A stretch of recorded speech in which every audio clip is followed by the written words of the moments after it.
கைலாய மானசரோவர் யாத்ரா 2026 அடியார்கள் அனைவரையும் சிவம் யாத்ரா சார்பாக அன்புடன் அழைக்கிறோம். இப்போது புதிய அறிமுகம் ஆச்சி ஹோட்டல் சாம்பார் 50 கிராம் ரூபாய் 20 மட்டுமே. No compromise. உங்க சைடுலயும் எங்க சைடுலயும். GT Holidays, South India's #1 travel brand. IBC Tamil நேயர்களுக்கு வணக்கம். இன்றைய நேர்காணலில் நம்முடைய மூத்த பத்திரிகையாளர் தாமோதர் பிரகாஷ் இணைந்திருக்கார். பேசலாம் சார். வணக்கம். வணக்கம் ஜிலானி சார். வணக்கம். டெல்லியில் சிபிஐ விசாரணைக்கு 2வது முறையாக விஜய் ஆஜராகியிருக்கிறார். உண்மையிலேயே இந்த விசாரணையில் என்னதான் நடந்தது? ஏன்னா நிறைய ஊடகங்கள் நிறைய மாதிரி சொல்கிறாங்க, குற்றப்பத்திரிகைகளுடைய பேர் வரப்போகுது, விசாரணை முடிவில் விஜய் கைது செய்யப்பட போகிறார் அப்படிங்கிற மாதிரியான விஷயங்கள்லாம் பேசப்பட்டது. ஒரு ஆங்கில ஊடகம் முதல் முறை தான் அவருக்கு சாட்சி சம்மன் கொடுக்கப்பட்டது. 2வது முறை குற்றம் சாட்டப்பட்டதுக்கான சம்மன் தான் கொடுத்துருக்காங்க. Treated him as a suspect அப்படின்னு தான் ஒரு ஆங்கில ஊடகம் செய்தி வெளியிட்டிருந்தது. உண்மையிலேயே சிபிஐ விசாரணையில் என்ன நடந்தது? இல்லை, first he was summoned as an witness. ஆனால் எந்த குற்ற வழக்குலையும் நான் பார்த்த வரைக்கும் விட்னஸ் அக்யூஸ்ட் ஆகுது ரொம்ப நேரம் கிடையாது. சமீபத்தில் கூட ஒரு கொள்ளை வழக்கு ஒன்று 2 காவலாளிகள் கொலை செய்யப்பட்டிருப்பாங்க ஒரு கோயிலில். போலீஸ் விசாரிச்சுக்கிட்டு இருப்பாங்க. அந்த கொலை செஞ்சவன் கூடவே நின்றுக்கிட்டு இருப்பான், பேசிக்கிட்டு இருப்பான். ரைட்டா? அந்த விசாரணையை சரியான திசையில் போகலன்னு அவர் குற்றச்சாட்டு சொல்லிக்கிட்டு இருப்பார். ஆனால் ஆக்சுவலாக அந்த 2 காவலாளிகளை கொலை பண்ணது அந்த ஆள் தான் கொலை பண்ணியிருப்பான்.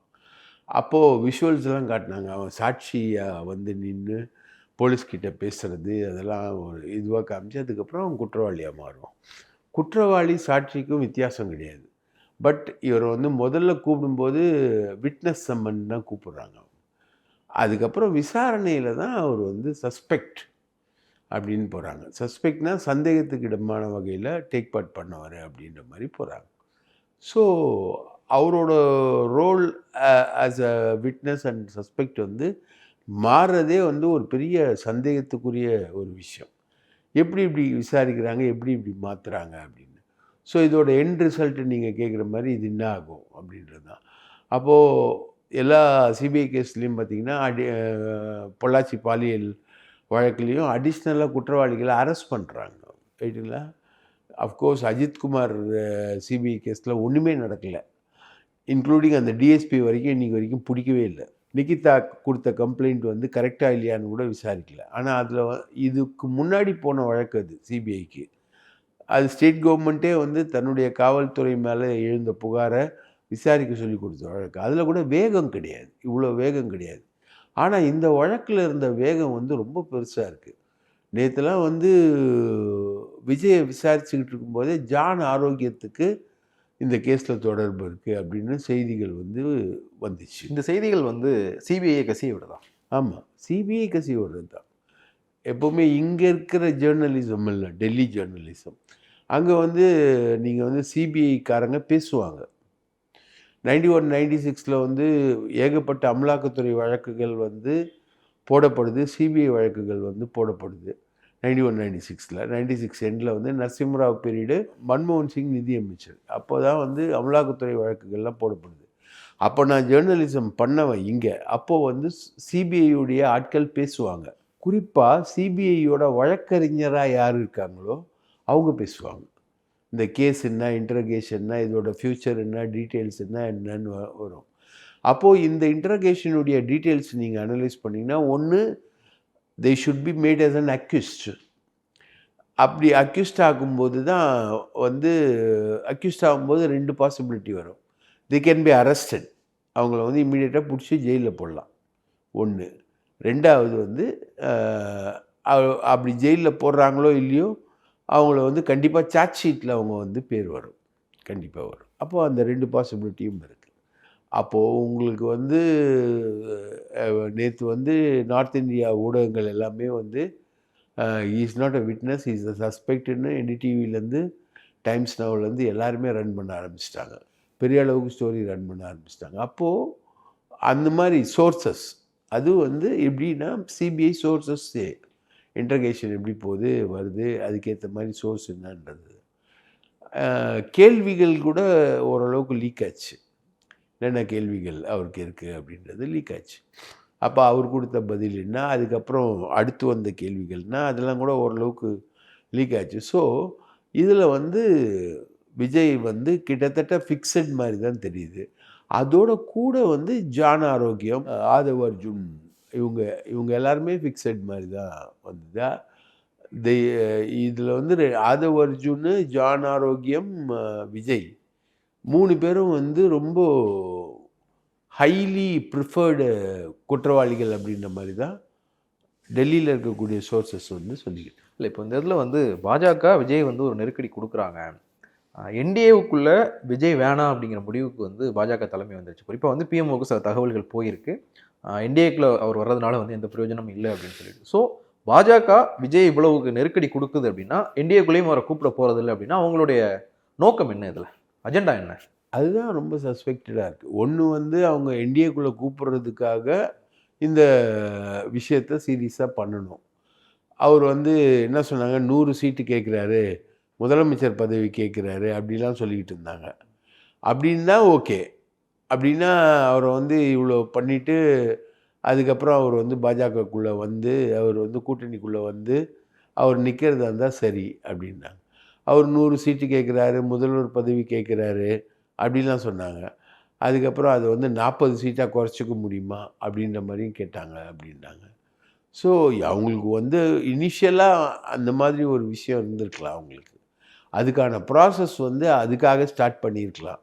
ஆனால் இப்போ இருக்கக்கூடிய என் சிச்சுவேஷனில் அந்த இது இல்லை, அவங்கக்கிட்டேயும் இல்லை, இவங்கக்கிட்டேயும் இல்லை. இல்லை, இப்போது நம்ம கரூர் விவகாரத்தை நம்ம பார்த்த வகையில் ஒரு கேள்வியே கூட வந்தது. நீங்களே வந்து பாட்டில்லாம் வந்து தூக்கி போட்டீங்க, அப்போ வந்து நெரிசலை பார்க்கலையே அப்படின்னு சொல்லி. இந்த இடத்துல இருந்து கொண்டு போனாலுமே இது வந்து ஒரு நெக்லிஜென்ஸ்னால் நடந்ததுன்னு தானே வரும். இதில் வந்து விஜயை குற்றவாளி ஆக்க முடியுமா? 2-3 இடத்துல விஜய் குற்றவாளி. எப்படின்னா, ஒன்று வந்து டிலே 845 அதுவுமே நெக்லிஜென்ஸில் தானே வரும். கேளுங்க, 845க்கு வர்றது வந்து இங்கேருந்து 845க்கு தான் புறப்படுறாரு, ரைட்.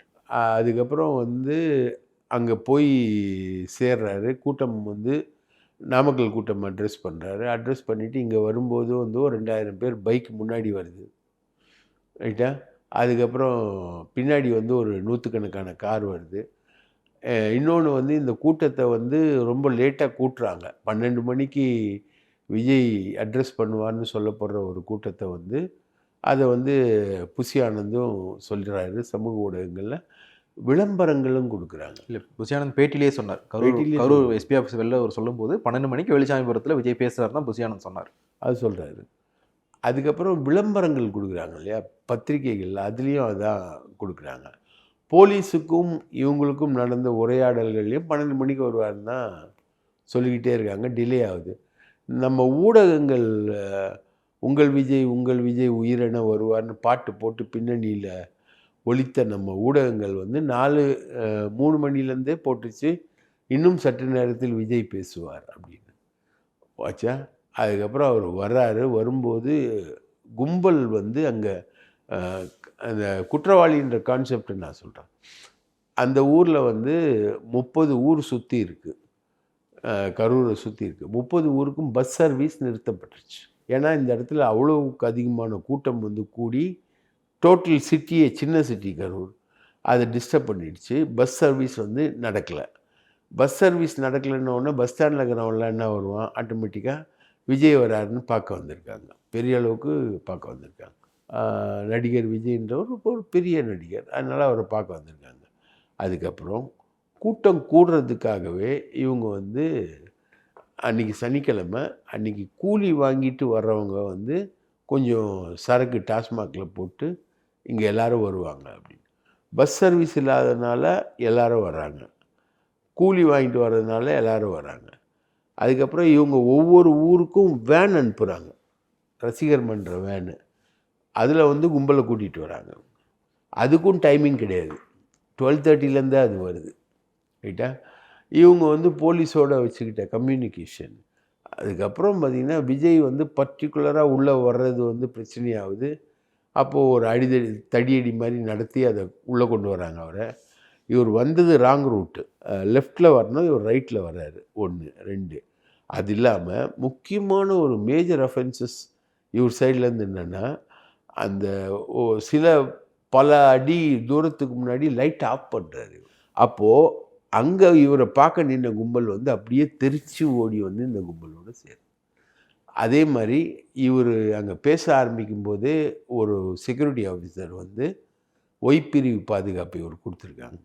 ஒய்பிரிவு பாதுகாப்பில் இருக்கக்கூடிய செக்யூரிட்டி ஆஃபீஸர் வந்து சொல்கிறாங்க, சார் க்ரௌட் பஸ்ட் ஓகேயா சார் அப்படின்னு. அப்போது க்ரௌட் பஸ்ட்னா க்ளவுட் பஸ்ட்டு மாதிரி க்ரௌடு வந்து ஒரே இடத்துல மழை பெய்யுறது க்ளவுட் பஸ்ட்டு, அது மாதிரி க்ரௌடு வந்து பஸ்ட் ஓகேயா சார் அப்படின்னாங்க. அப்போ தான் கீழே பார்க்குறாரு, தண்ணி தண்ணி தண்ணி தண்ணின்னு கேட்குறானுங்க. செருப்பு எடுத்து கவனத்தை கவர்றதுக்காக அடிக்கிறானுங்க. இவரோட கவனத்துக்காக கண்ணெதிர்க்க செத்து செத்து விழுறாங்க. விழும்போது இவர் தண்ணி பாட்டில் போடுறாரு. போட்டுட்டு அதுக்கப்புறமும் இவர் பேசுகிறாரு, பாட்டிலுக்கு 10 ரூபா, பாட்டிலுக்கு 10 ரூபான்னு ஒரு பாட்டு பாடி டான்ஸ் ஆடுறாரு. ஸோ இந்த லைட் ஆஃப் பண்ணிவிட்டு வந்ததுனால மொபிலைஸ் ஆன க்ரௌடு, இவர் கூடவே பைக்கில் கூட்டிகிட்டு வந்த க்ரௌடு, பின்னாடி வந்த க்ரௌடு, ஏற்கனவே வந்து கூலி வாங்கினவெல்லாம் ஒன்றா சேர்ந்து இங்கே வரணும் அப்படின்றதுக்காக டிலே பண்ணி ஆர்கனைஸ் பண்ண க்ரௌடு 3. 4வது இவங்க எடுத்த ஷூட்டிங், ஜனநாயகன் படத்துக்காக அந்த இடத்துல எடுக்கப்பட்ட ஷூட்டிங். அந்த க்ரௌடு நீங்கள் சாதாரணமாக இப்படி நேராக நிற்கிற க்ரௌடு இல்லை, அலை அலையா அலை அலையா அலை அலையா உயிருக்கு போராடினவனுங்களோட க்ரௌடு. அந்த க்ரௌடோட பிஹேவியரே வேறு மாதிரி தான் இருக்கும் பார்க்குறதுக்கு. அதை இவங்க ஷூட் பண்ணுறாங்க. இதெல்லாமே அது இல்லாமல் அந்த வண்டியில் இவருடைய பிரச்சார பயணத்தின் போது எல்லாத்துலேயுமே அந்த சினிமா டைரக்டர் அவர் இருந்தது. அந்த வண்டியில் இருந்த சிசிடிவி இவங்க கைப்பற்றியிருக்காங்க. இல்லை எல்லாத்துலேயுமே வந்து விஜயோட இன்வால்மெண்ட் இருக்குது, கம்ப்ளீட்டாக இருக்குது. இல்லை இப்போ இந்த இடத்துல நீங்கள் ஒன்று சொன்னீங்கல்ல, ஒரு குறிப்பிட்ட தூரத்தில் வந்து ஒரு லைட் ஆஃப் பண்ணிட்டார் அப்படின்னு சொல்லிட்டு, அது எங்கன்னா ஒரு அந்த போலீஸ் குவார்ட்டர்ஸ்கிட்டே வந்து ஒரு லைட் ஆஃப் பண்ணிட்டார். வெளிச்சாமிபுரத்து அந்த கூட்டம் நடந்த இடத்துக்கு முன்னாடி ஒரு போலீஸ் குவார்ட்டர்ஸ் இருக்குது, அதுக்கிட்ட தான் வந்து ஒரு லைட் ஆஃப் பண்ணுறாரு. அப்போ அங்கே இருக்கிற க்ரௌட் அங்கே போச்சுன்னா அதை தடுக்க வேண்டியது போலீஸோட வேலை தானே. இதையும் சிபிஐ கணக்கில் எடுத்துக்குவாங்கல்ல? ஆமாம், எடுத்துப்பாங்க. அவங்க போலீஸையும் தானே என்கொயரி பண்ணியிருக்காங்க. டேவிட்சன் தேவாசீர்வாதம் போயிருக்காரு, நிர்மல்குமார் ஜோஷி போயிருக்காரு, ஜோஸ் தங்கையா போயிருக்காரு, அதுக்கப்புறம் டிஎஸ்பி போயிருக்காங்க, இன்ஸ்பெக்டர் போயிருக்காங்க. 8 நேற்று கூட 5 போலீஸ்காரங்களை இன்கொயரி பண்ணியிருக்காங்க. அவங்க அதாவது இங்கிலீஷில் ஒரு பழமொழி சொல்லுவாங்க, லீவிங் நோ ஸ்டோன்ஸ் அன்டர்ன்ட். அதாவது எல்லாத்தையும் தொட்டுட்டு போகணுன்றது தான். 9/11 வந்து ஒசாமா பின் லாடனை தேடி போன சிஐஏ பண்ண ஒர்க்கு தான். ஒரு விஷயத்த கூட அவங்க விடல, எல்லாத்தையும் தேடி தேடி தேடி தேடி தேடி போய் தான் பின் லாடனுக்கு போகிறாங்க. அந்த மாதிரி தான் இவங்க எல்லாத்தையுமே தான் இவங்க பண்ணுறாங்க. இவங்க வந்து ஸ்டேட் கவர்மெண்ட் மாதிரி, ஸ்டாலின் கவர்மெண்ட் மாதிரி ஒரு தலைவர் தனது தொண்டர்கள் சாவதை விரும்புவாரா அப்படின்னு ஸ்டேட்மெண்ட் கொடுக்கல. அவங்க வந்து ஆதவ் அர்ஜுனை வந்து குற்றவாளிகள் பட்டியலையே சேர்க்கலை. அவர் வந்து ஃப்ரீயாகவே விட்டாங்க. அவர் மேலே அந்த ஜென்சி ட்வீட் இருந்தப்போ கூட அவர் வந்து வீட்டில் தான் உட்காந்துருந்தார். அவரை கைது பண்ணவே இல்லை. ஆனால் சிபிஐ அந்த மாதிரி பண்ணல.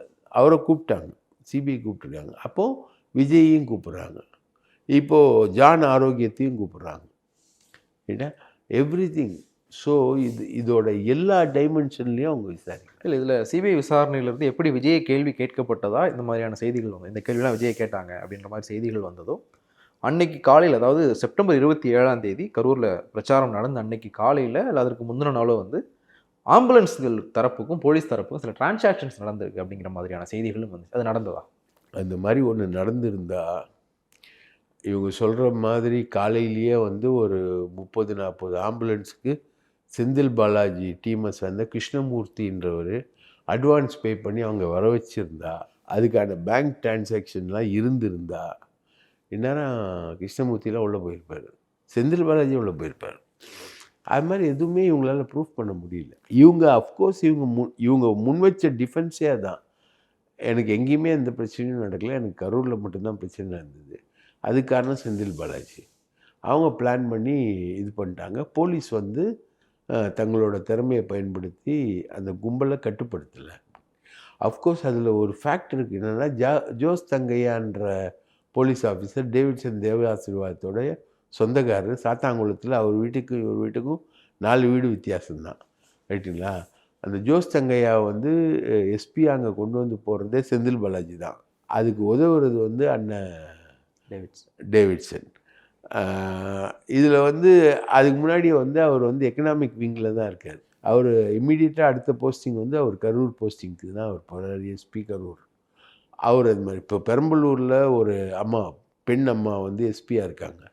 அந்த அம்மா வந்து இதே மாதிரி ஒரு சுச்சுவேஷன் அங்கே உருவாகும்போது விஜய் நீங்கள் பிரச்சாரம் பண்ணக்கூடாது, கேன்சல் பண்ணுன்னு துரத்தி அமிச்சிட்டான். பிரச்சார கூட்டம் வந்து விஜய் இது வந்து இது வரைக்கும் கேன்சல் ஆன ஒரே இடம் பெரம்பலூர் தான். ஏன்னா அங்கே வந்து ஓவர் க்ரௌடு அக்யூமுலேஷனு, இவர் வர்றது ரொம்ப டிலே ஆயிடுச்சு. 12 மணிக்கு மேலே ஆச்சு. 12 மணிக்கு மேலே ஆச்சு. நீ பிரச்சாரம்லாம் நடத்தக்கூடாது, கிளம்பிட்டாங்க. ஸோ அந்த மாதிரி எந்த வேலையும் இவர் பண்ணல. ஜோஸ் தங்கையாவுக்கு லா அண்ட் ஆர்டர் தெரியவே தெரியாது, புரியுதுங்களா? அவருக்கு தெரிஞ்சது ரியல் எஸ்டேட்டு, பிஸ்னஸ்ஸு, போக்குவரத்து, நம்ம டேவிட்சன் என்ன சொல்கிறாரோ அந்த வேலையை செய்கிறது தான் அவருக்கு தெரியும். ஜோஸ் தங்கையா ஒரு ஃபெயிலியரு. அதே மாதிரி நிர்மல்குமார் ஜோஷி வந்து ஏற்கனவே அங்கே டிஐஜியாக வருண் இருந்தாப்புல, வருண் ட்ரான்ஸ்ஃபர் டு சிபிசிஐடி இன்னும் வரும்பொழுது இவர் நிர்மல்குமார் ஜோஷி ஐஜி அவர் அங்கே பொறுப்பெடுக்கிறார். நிர்மல்குமார் ஜோஷி வந்து சென்னையில் ஜேசியாக இருக்கும்போது அவர் மாட்டின கேஸ் தான் சிபிஐ கேஸு குட்கா. அதில் அவர் வந்து தண்டனை பெற்ற உடனே நிர்வாக ரீதியான நடவடிக்கை எடுக்கணும்னு சொல்லிட்டு சிபிஐ வந்து சொல்கிறாங்க.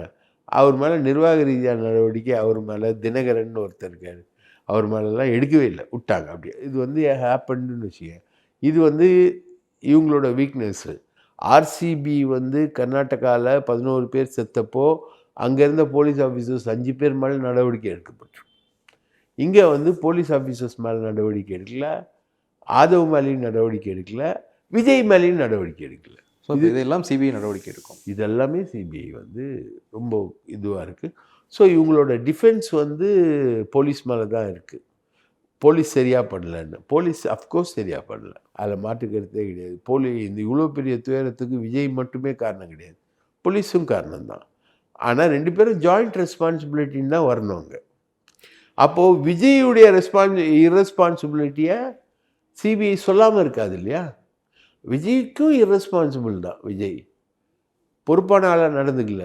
பாட்டிலுக்கு 10 ரூபான்னு டான்ஸ் ஆடுவார், பாட்டிலில் கீழே தண்ணிக்கு தவிக்கிறவனுக்கு போட்டுட்டு மேலே நீ டான்ஸ் ஆடுவியா சார், க்ளவுட் பஸ்ட் ஓகையான்னு ஒரு செக்யூரிட்டி ஆஃபீஸர் சொல்லும்போது அதை கண்டுக்காமல் இருப்பியா? இப்போ விஜய் சொல்கிறது வந்து என்னென்னா, நான் வந்து விஜய் மேலே முன்னாடி வைக்கப்பட்ட கேள்வி ஏன் டிலே, நீ வந்து டிலேயாக வரதை போலீஸ்க்கு இன்ஃபார்ம் பண்ணியா, ரைட்டா? இந்த ஏற்பாடுகள்லாம் எப்படி நடக்குது, நீ வந்து கூட்டத்தில் பேசும்போது மக்கள் சாவறதை பார்த்தியா, பார்த்த அப்புறம் அந்த மக்களை காப்பாற்றுறதுக்கு ஒரு தலைவனாக நீ என்ன பண்ண, 4வது வந்து நீயே எஸ்கேப் ஆகி ஓடின. அப்போ விஜய் சொல்கிற பதில் வந்து நான் எஸ்கேப் ஆகி போல, போலீஸ் தான் போக சொன்னாங்க, நான் அந்த வழியாக தான் போனேன். இல்லை, அங்கேருந்து போகிற வரைக்குமே எங்களுக்கு அந்த அக்கரன்ஸ் தெரியாதுன்ற ஒரு பதில் அவங்க சொன்னதாகவும் சொல்லப்படுது.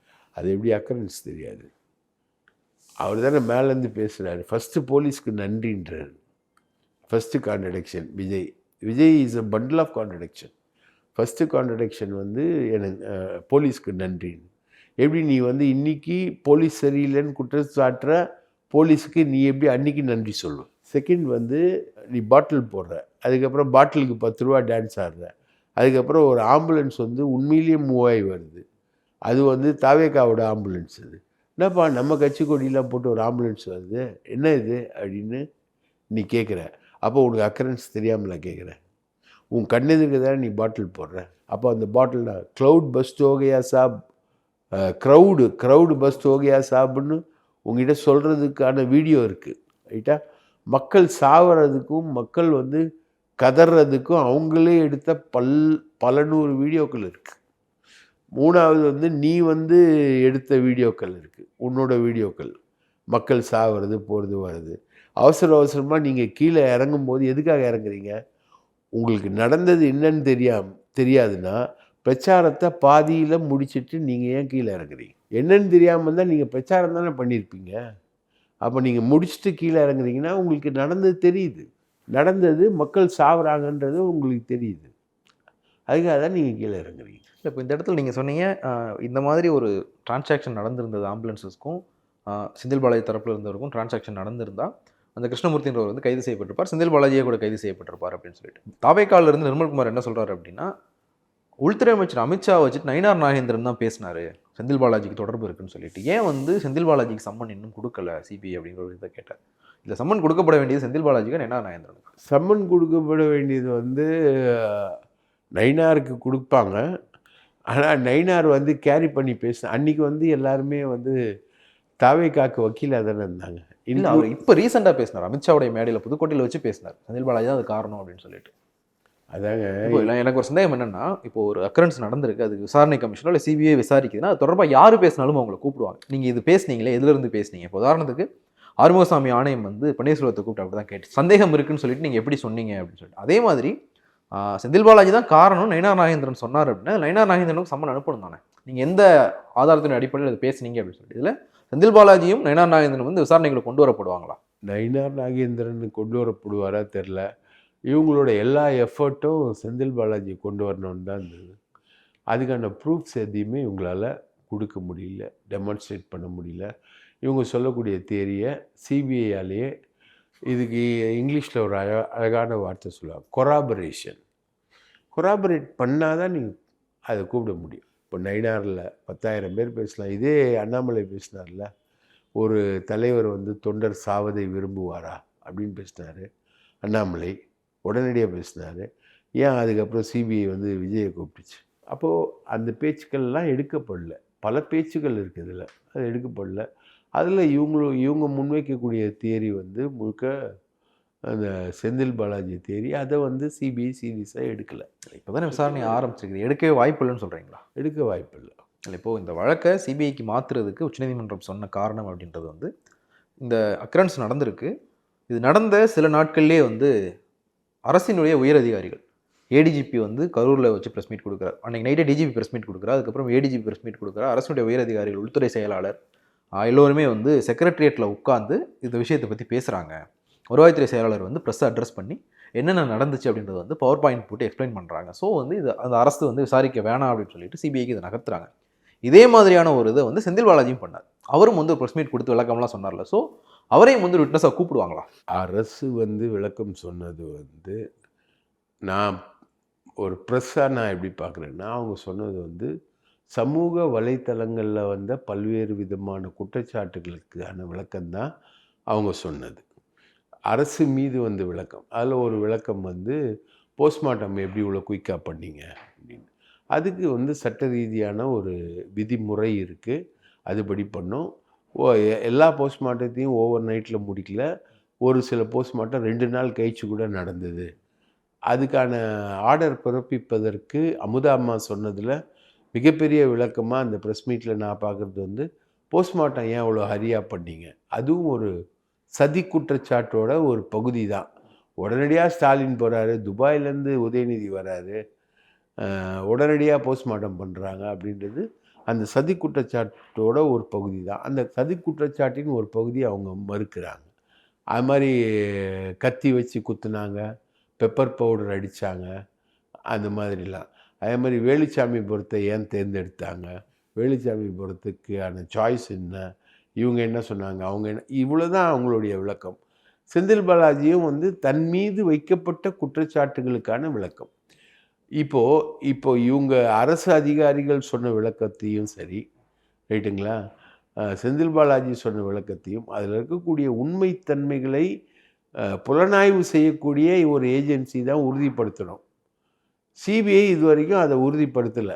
ஏன்னா டேவிட்சன் தேவாசீர்வாதத்துலேருந்து கான்ஸ்டபிள் வரைக்கும் கூப்பிடுற சிபிஐ அரசு தரப்புலேருந்து கலெக்டர் தங்கவேல் வரைக்கும் போயிருக்காங்க. அவங்க வந்து அப்படி ஒரு விஷயம் வந்து அவங்களுக்கு வந்து அப்படி ஒரு விளக்கம் மேலே வந்திருந்தால் இந்நேரம் செந்தில் பாலாஜியை கூப்பிட்டுருப்பாங்க.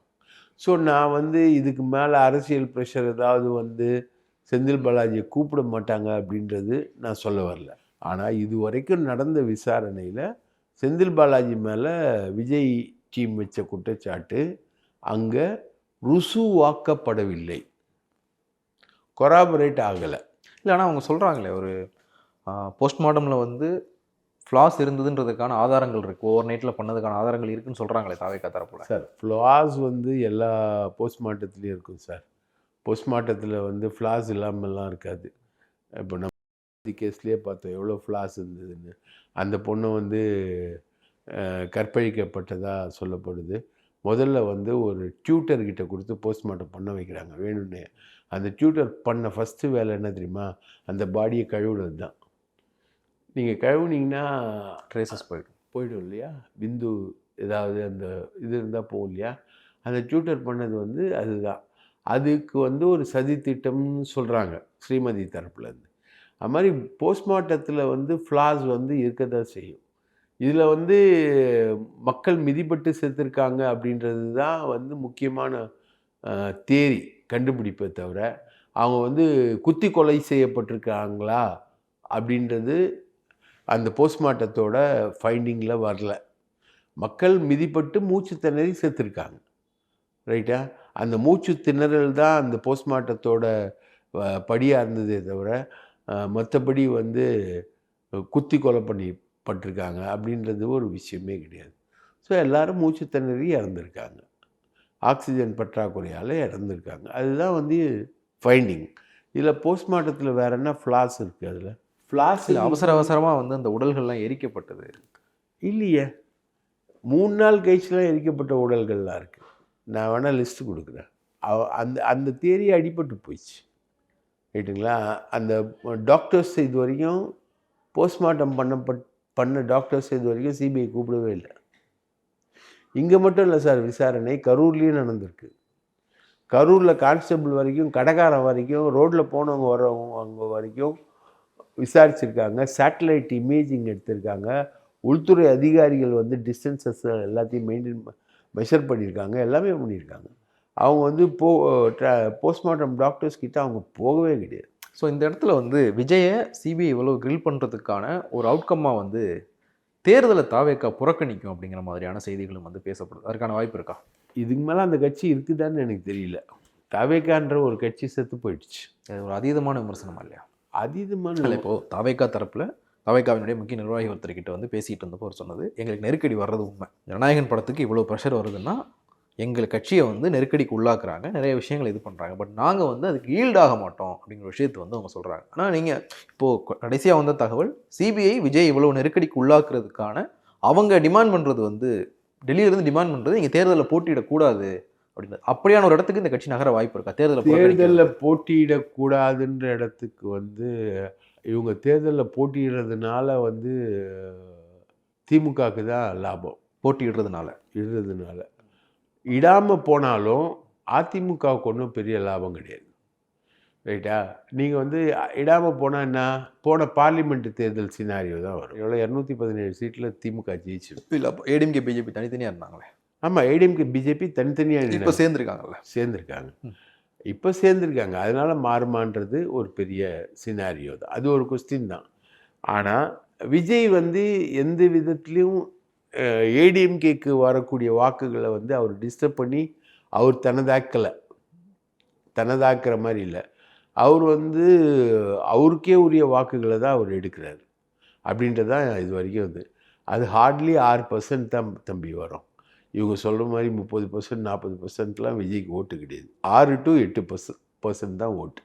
அது வந்து சீமான் வாங்குகிற ஓட்டு மாதிரி தான். இல்லை, இப்போது ஆளுங்கட்சியை சேர்ந்த மூத்த தலைவர்களாக இருக்கட்டும், இல்லை ஆளுங்கட்சி கூட்டணியில் இருக்கிற மூத்த தலைவர்களாக இருக்கட்டும், 15% 20% வரைக்கும் விஜய்க்கு வருன்றாங்க ஆஃப் த ரெக்கார்டாக பேசும்போது. இல்லை, நான் வந்து பல சர்வேக்களை வந்து நானும் பார்த்துருக்கேன், பல இடங்களை மெஷர் பண்ணியிருக்கேன். உளவுத்துறையிலேருந்து சென்ட்ரல் மத்திய உளவுத்துறை வரைக்கும் நம்ம வந்து பேசிக்கிட்டு இருக்கோம்.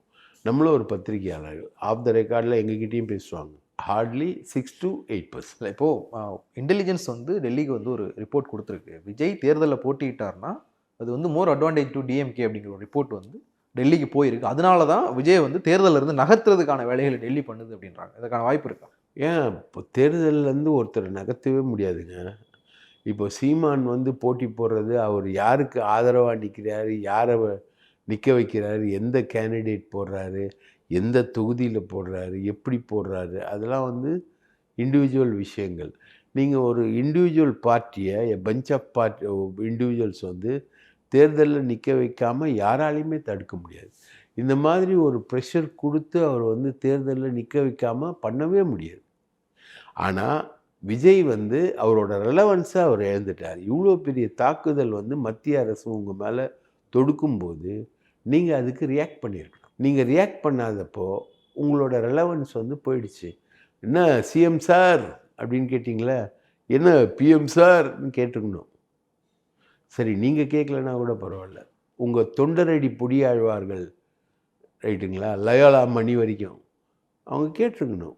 அவங்க வந்து கேட்கலையே. அப்போது நீ வந்து இப்போது உதாரணத்துக்கு நான் சொன்னேன்னா எமர்ஜென்சி, அப்போது வந்து பத்திரிகைகளில் எழுதக்கூடாது. அப்போது கலைஞர் வந்து கைதானவங்களை வந்து எப்படி வந்து வெளியே சொல்கிறதுன்றதுக்காக இன்று அண்ணா சிலைக்கு மாலையிட வராதவர்கள், அண்ணா நினைவிடத்திற்கு அது அண்ணா சிலைக்கு அண்ணா நினைவிடத்திற்கு மாலையிட வராதவர்கள் அப்படின்னு ஒரு லிஸ்ட்டை போடுவேன். இந்த வே ஆஃப் எக்ஸ்ப்ரெஷன் இருக்கு இல்லையா, அவங்க தான் வந்து கைது பண்ணப்பட்டு போயிருக்காங்க அப்படின்னு. அந்த மாதிரி ஒரு மிக மிக பெரிய அடக்குமுறை இருந்த காலகட்டத்திலையும் ஒரு இயக்கம், ஒரு கழகம் வந்து தன்னோட கடமையை, தன்னுடைய ப்ரெசன்ஸை ஃபெல் பண்ணிகிட்டே இருக்கும். இப்போது தாவேகா நெருக்கடியில் சிக்குது, தாவேகாவை நெருக்கடியில் உட்படுத்துகிறாங்க, ரைட்டுங்களா. ஜனநாயகன் வரல, ஜனநாயகன் இவரோட சொந்த படம்னு சொல்கிறாங்க. ஜனநாயகனுக்கு சிக்கல் வருது, இவரை வந்து சிபிஐ என்கொயரியில் போடுறாங்க. இப்போ ஜான் ஆரோக்கியத்தை வந்து அவருக்கு உலகளாவிய கிறிஸ்துவ மத நிறுவனங்கள்லேருந்து அவருக்கு வந்து தொடர்பு இருக்குது. கிறிஸ்டியன் ஃபண்டெல்லாம் ஆர்கனைஸ் பண்ணி ஒரு இப்போ ஃபாரின் ஃபண்ட் இந்த மாதிரி வந்துச்சுன்னா அந்த கட்சியை தடை செய்யப்படக்கூட வாய்ப்பு இருக்குது. தடை செய்யப்படக்கூட வாய்ப்பு. அந்த மாதிரி எஃப்சிஆர்ஏ ரெகுலேஷனில் உள்ளே வருது அந்த கட்சி அப்படின்லாம் வந்து செய்திகள் வந்து சிபிஐ தரப்புலேருந்தே வெளியில் வந்துக்கிட்டு இருக்கு. எனக்கு கூட கூப்பிட்டு சொன்னாங்க, ரைட்டுங்களா. அப்படிலாம் வருது.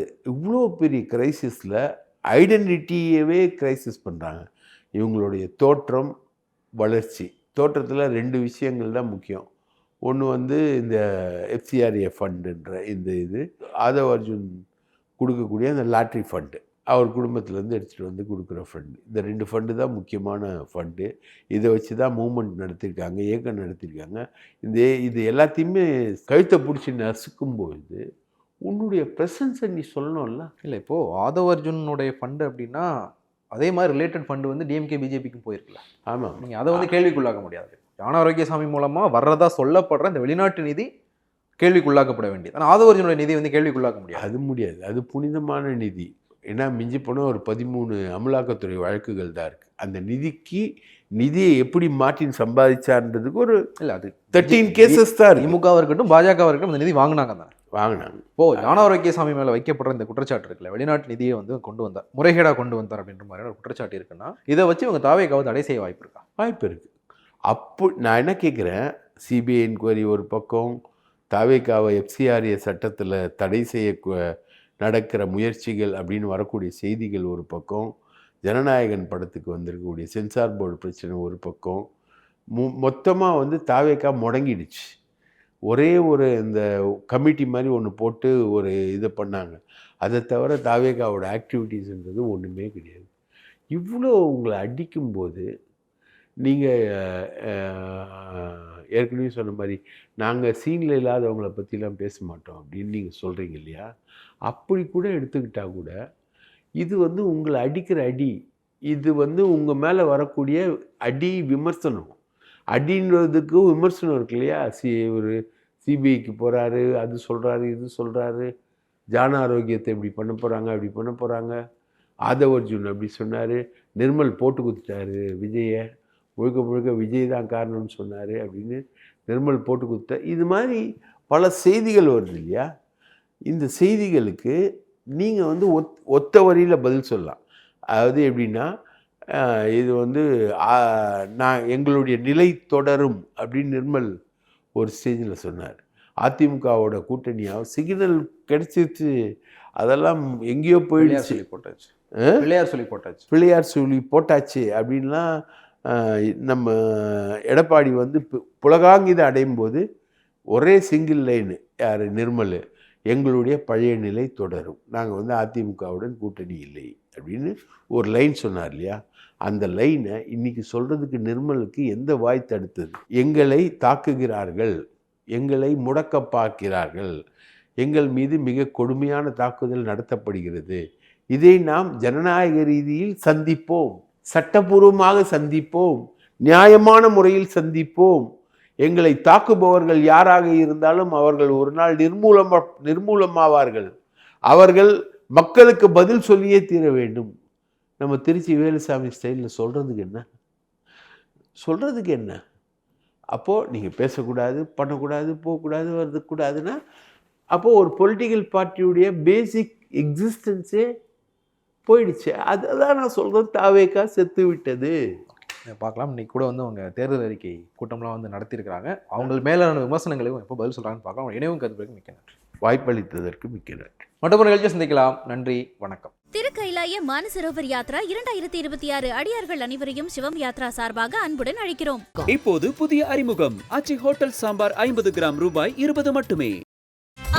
No compromise. உங்க சைடுலயும் எங்க சைடுலயும். GT Holidays, South India's #1 travel brand.